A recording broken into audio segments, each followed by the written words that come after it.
No, I got asked that after the match, and I answered it. So it's not bigger than what I thought. I knew it was challenging, because when you come into a team that's in the form that we were in and the position that you're in, I think it's very clear for anyone to see. There was not many people when I came and asked me the question of how far up the league we were going to go. From the beginning, it's going to be, can we get security, Premier League survival, etc.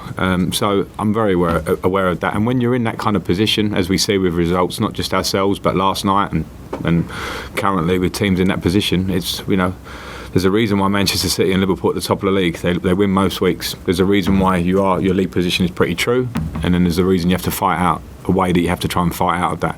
And sometimes it takes defeats and losing games, and to show resilience and to show the fact that you can come back as a club and a team and individually. And that's just what it is.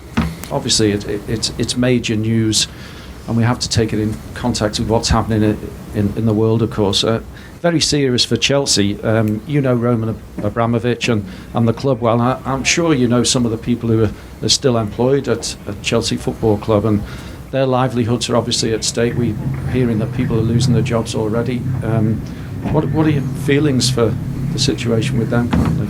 Well, I don't know the specifics about it other than what I read, like all of us. And I haven't read those headlines that you said about people losing their jobs. But clearly I managed there for near on 2 years. I played there for 13 years. I've got a lot of friends and people that work behind the scenes, and that would obviously be something on a human level that if people may be losing their jobs at Chelsea or wherever, that I would care about. So, and knowing them well, then of course I would care about that. I don't know the detail on it, and I care about the fact that the fans, the fans of Chelsea that will be there from the beginning and before us, and they'll be there after us. It's a tough moment for the club, so I don't want to hang on it too much, because I'm manager of Everton. It's absolutely my priority. And we've got real testing things in front of us, but of course on a human level of people that are just doing their jobs, working away, working with everything, giving everything in their jobs, and of course if their jobs are in danger, then of course you care a lot about that. Yeah. And could you just give us a view from the player's perspective? You're not too long retired as a player yourself. They have to concentrate on the football, but is it difficult for them to do that in contract situations that might expire at the end of the season, etc.? I think if you're in a contract situation, possibly. And when I say possibly, we don't know whether players have decided on their own futures or not. And you learn as a manager, having been a player, the players can worry about themselves. They may have something planned. I'm not saying they're not. They don't have emotions to do with what's happening at the club. I'm just talking about their own situation. And a lot of players, I think, generally in my experience, will just concentrate on the job in hand. And I try to do that as a player. But this is a bit bigger than that. I understand that. There is some doubt in the future and uncertainty. And not just Chelsea. I think we're watching the news every day and understanding what's happening in the world. It's bigger doubt and bigger perspective than ever.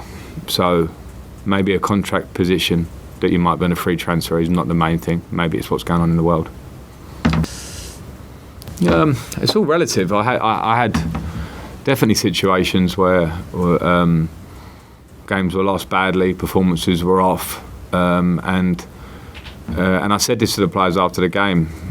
This idea of a crisis talks or crisis meeting, I had them in seasons as a player where we went on to win the Champions League, for example. I'm not showing off there, it's just a reality. We came sixth in the league, performed and had our greatest ever season. So we should never get caught up in the fact that these things can happen and people have to be honest. And the idea is to find the right answer and the solution. So to hear players speak a bit is important for me. And some players spoke, and that's good. They have to speak and show that personality. But the ownership of it has to be mine as coach. And I am fresh to the club. So sometimes I find it a bit hard to take the constant negativity that kicks in instantly when something goes wrong here, because I don't feel that. I feel that this is football, it happens, we have to correct it, and the only way to correct it is by training well and showing resilience and showing character. And that's my message.